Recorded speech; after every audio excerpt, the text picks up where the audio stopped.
In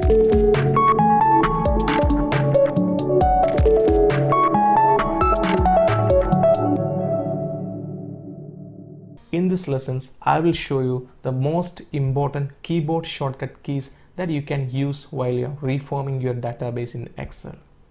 And if you have to do this again and again in your work, then these keyboard shortcuts would come in really handy and would save you a lot of time and effort. So let's get started. I have the same database here, and the first keyboard shortcut I'm pretty sure you already know. This is to apply the bold font format to the content of the cell that I have selected. For example, since I already selected the A1, it's already bold, right? If you want to make it unbold or remove this bold, just press Ctrl and B. See, it has been removed. If you want to make it bold again, press Ctrl B. Okay, similar way, if you want to make it italic mode, that means this next one is italic, right? Just press Ctrl I. See, it become italic. The similar way, if you want to remove this, Ctrl I again. And in case if you want to give some underline in the cell content, press Ctrl U. See, the underline has been popped up.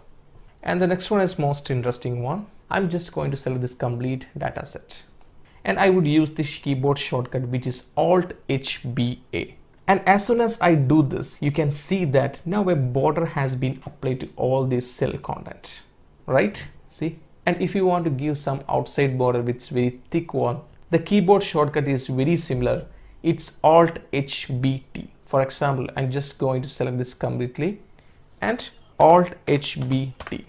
See, one thick outside border has been popped up here, right? And similar way, if I move the cursor here in the blank space and just selecting this area, the same shortcut key I'm using. The first one is Alt HBA, Alt HBA. See, the border has been popped up, right?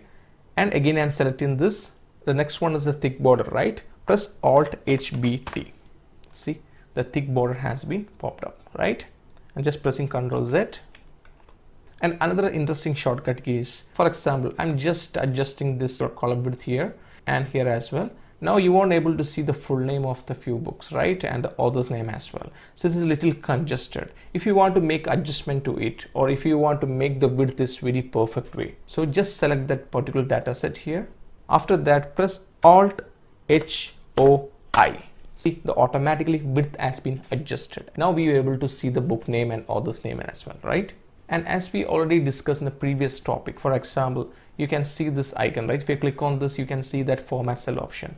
And next to alignment, that if you click on this again, you can see the format cell, same option, right? If you want to generate this dialog box, just press Ctrl 1. See, the same dialog box has been appeared. This is the most common used dialog box. So you always practice with this Ctrl 1, okay? And as I said, if you practice these set of shortcut keys in your daily work, and these keyboard shortcut would come in really handy and would save you a lot of time and effort. Okay, so let's move to the next topic.